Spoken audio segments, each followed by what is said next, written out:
saya nyatakan terbuka untuk umum.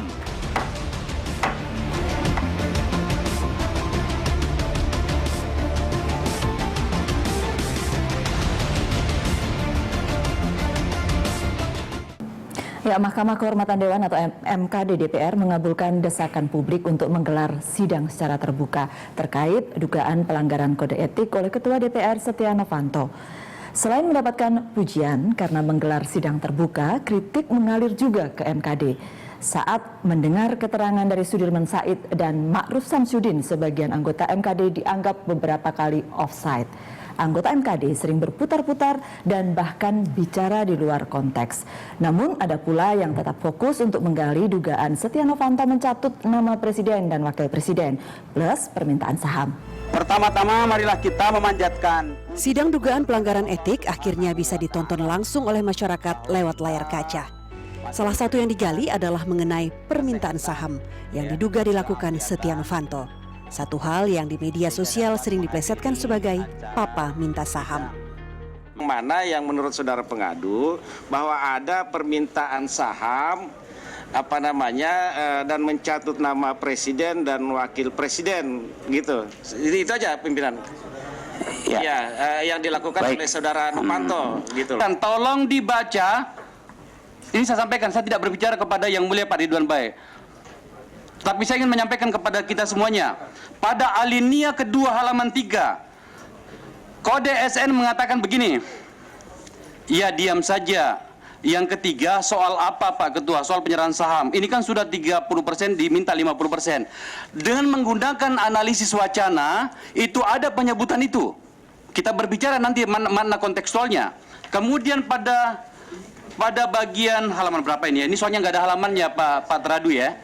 Itu disebutkan memang harus diakuilah bahwa yang mengambil inisiatif untuk berbicara banyak di sini mengendalikan pembicaraan adalah orang yang berkode MR. Tetapi MR tidak berdiri sendiri di sini. Kita akan masuk pada pasal-pasal yang kita tuduhkan nantinya. Dia katakan begini, di atas, saya bacakan di atas ya. MS Ma'ruf Samsudin 9,3% dipegang BUMN. Langsung SN mengatakan kalau nggak salah itu Pak Luhut sudah bicara. Disambung oleh Pak MR, Pak Luhut sudah bicara. Disambung lagi oleh SN mengatakan Pak Luhut bicara dengan Jim Bob. Jim Bob itu adalah orang dari pemegang saham dari Freeport. Yang ingin saya ketahui. Hal lain yang disorot adalah soal dugaan pencatutan nama presiden dan wakil presiden oleh Setia Novanto. Masuk di bulan Mei. Hingga pemeriksaan terhadap Presiden Direktur PT Freeport Indonesia Ma'ruf Samsudin berakhir, Mahkamah Kehormatan Dewan belum bersepakat di poin mana dari transkrip percakapan yang menunjukkan ada pencatutan. Menurut Kamus Besar Bahasa Indonesia, arti mencatut begitu terang benderang. Kalau sebuah tindakan memenuhi 3 unsur berikut, maka pelakunya disebut telah mencatut.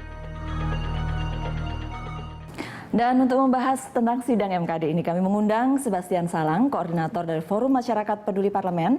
Lalu ada Gun-Gun Haryanto, analis politik dari Universitas Islam Negeri Syarif Hidayatullah Jakarta.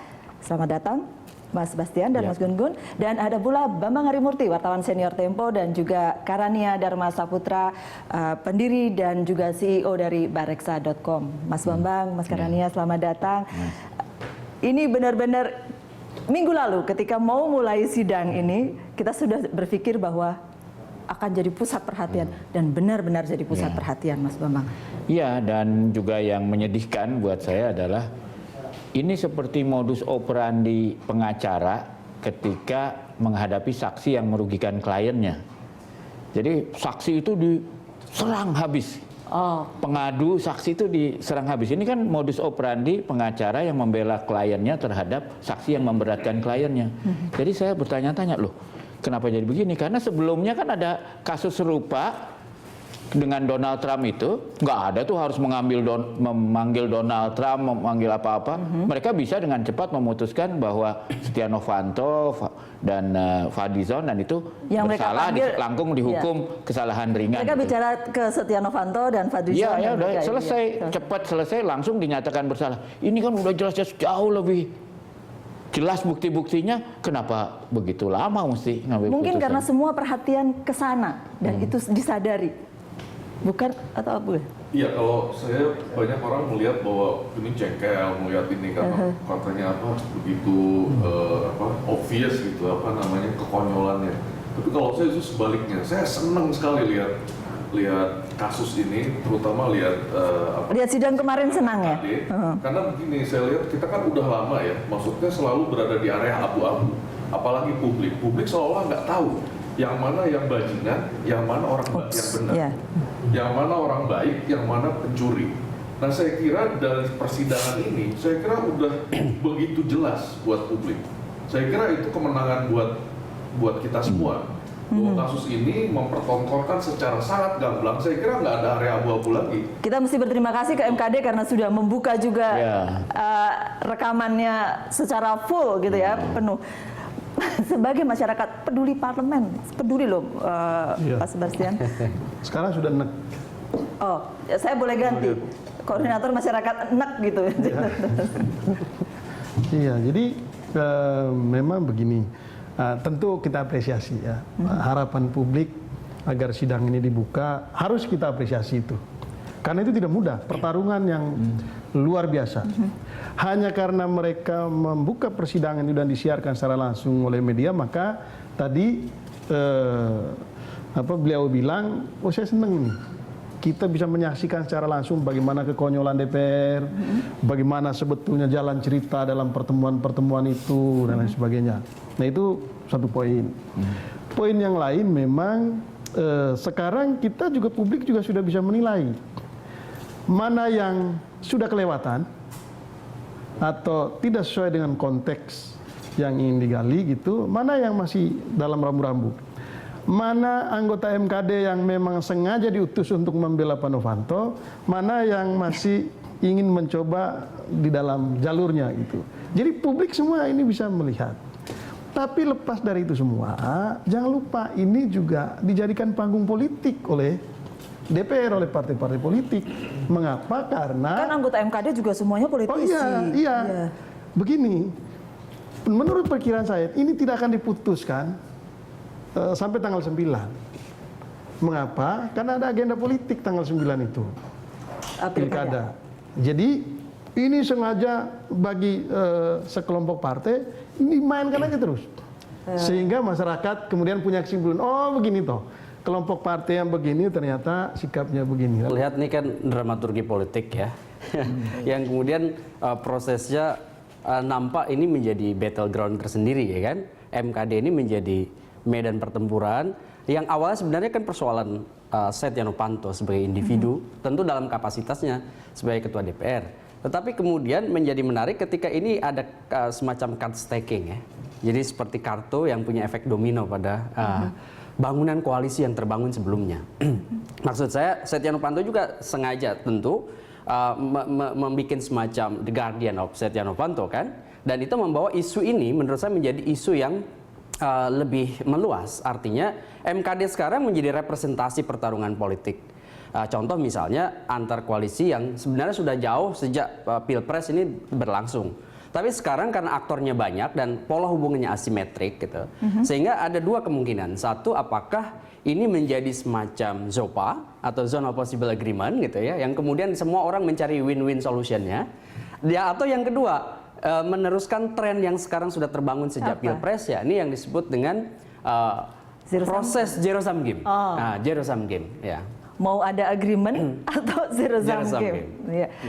Ya kalau saya sih dalam hal yang mengikuti pola pikirnya Karania tadi, dalam hal beberapa hal tuh yang jadi transparan bagus. Misalnya soal ketika harus diambil keputusan ini tape-nya dibuka atau tidak. Kan kita lihat 10 anggota MKD sekarang juga buka, yang dibuka. 3 ya. Yang keberatan. Jadi itu kan juga bisa kita lihat partainya dari mana aja gitu ya. Dan itu mudah-mudahan masyarakat itu cerdas untuk memberi hukuman dan insentif kepada sikap dari anggota MKD yang sesuai dengan keinginan mereka dan yang berlawanan dengan keinginan mereka, supaya ada ada akuntabilitas loh, bahwa kamu tuh sebagai politisi jangan sembarangan ngambil sikap, rakyat itu akan menilai. Nah kalau itu terjadi pendidikan politik kita berjalan. Ya. Tapi ya ini sekali lagi yang antara yang hari pertama dengan Sudirman Said, kemudian hari kedua dengan Ma'ruf. Isu yang ada kemudian adalah mana rekaman asli? Iya, betul.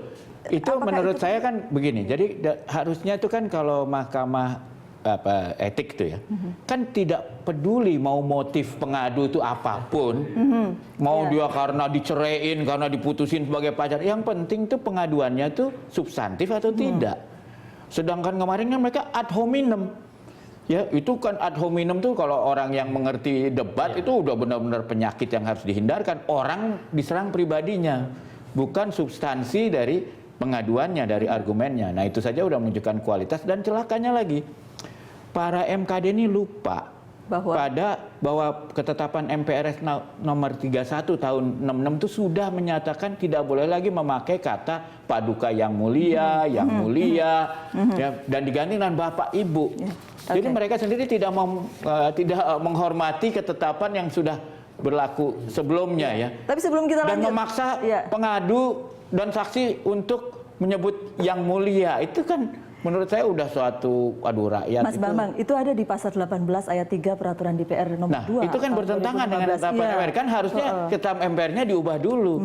Jadi mereka mau bicara seperti ahli-ahli hukum, ini melanggar hukum. Lah mereka sendiri bikin aturan yang melanggar hukum. Iya, di sini soalnya tertulis begini, pengadu, teradu, saksi dan atau saksi ahli wajib memanggil ketua dan anggota sidang dengan sebutan yang mulia selama sidang. Makanya tidak heran kalau ada tulisan di atas meja gitu kan, bahwa tapi mereka lupa bahwa ketetapan MPR itu belum dicabut gitu loh.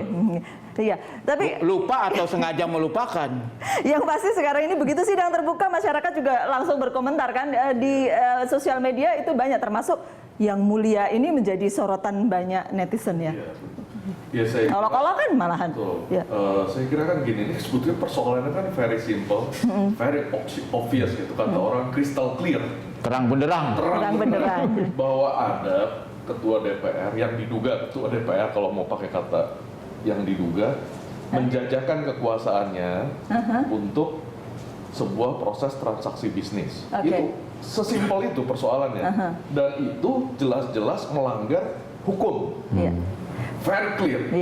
Nah ini kan mau dikabulkan dengan segala macam drama di politik, kerumitan tata beracara di DPR, mungkin nanti di peradilan. Tapi saya kira buat publik, ini yang makanya kembali ke poin saya semula, saya senang karena buat publik ini di luar soal istilah yang istilah mereka memanggil hakim itu yang mulia dan sebagainya dengan segala tetek bengek itu. Saya kira bottom line-nya udah sangat jelas buat publik, dan menurut saya itu yang paling penting, karena saya kira sudah lama kita terombang-ambing.